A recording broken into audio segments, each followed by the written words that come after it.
নবীজি সাল্লাল্লাহু আলাইহি ওয়াসাল্লামের জন্মকে কেন্দ্র করে পুরা পৃথিবীতে যেখানে মুসলমান আছে সেখানেই ঈদ মিলাদুন নবী আছে।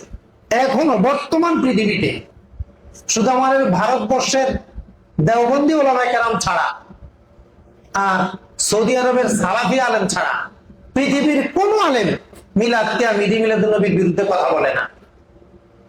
তাহলে দুই শ্রেণীর লোক মাত্র ঈদ মিলাদুন নবী মিলাদ কিয়ামের বিরুদ্ধে বলে।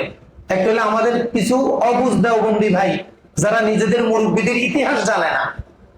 দেওবন্দের প্রতিষ্ঠাতা হলো হাজী আবেদ আলী। নাম কি বলেন? দারুল উলুম দেওবন্দের প্রতিষ্ঠাতা নাম কি? হাজী আবেদ আলী। উনি দেওবন্দে প্রথমে মক্তব পড়াইছেন। এই নিজের পাঞ্জাবির কোসা কই না আমরা, এই কোসা পেতে পেতে মানুষের কাছ থেকে মাদ্রাসার চাঁদা উঠাইছে। তো ভাই দেন মাদ্রাসায় দেন। এই মূল প্রতিষ্ঠাতা হলো হাজী আবেদ আলী। উনি আস্থা মিলাদ কিয়ামি আলেম ছিলেন, সারা জীবন মিলাদ কিয়াম করছেন। তাহলে দেওবন্দ শুরু হয়েছে কি মিলাদ কিয়ামীদের মাধ্যমে, না মিলাদ কিয়ামি যারা বিরোধিতা করেন তাদের মাধ্যমে? এজন্য যেই দেওবন্দি আলেম মিলাদের বিরুদ্ধে বলবে উনি নিজের ইতিহাস জানে না, অথবা ভুলে গেছে, অথবা পড়ার সময় পায় না। কিতাব মোতালা করতে করতে দেওবন্দির ইতিহাস পড়ার সময় পায় নাই।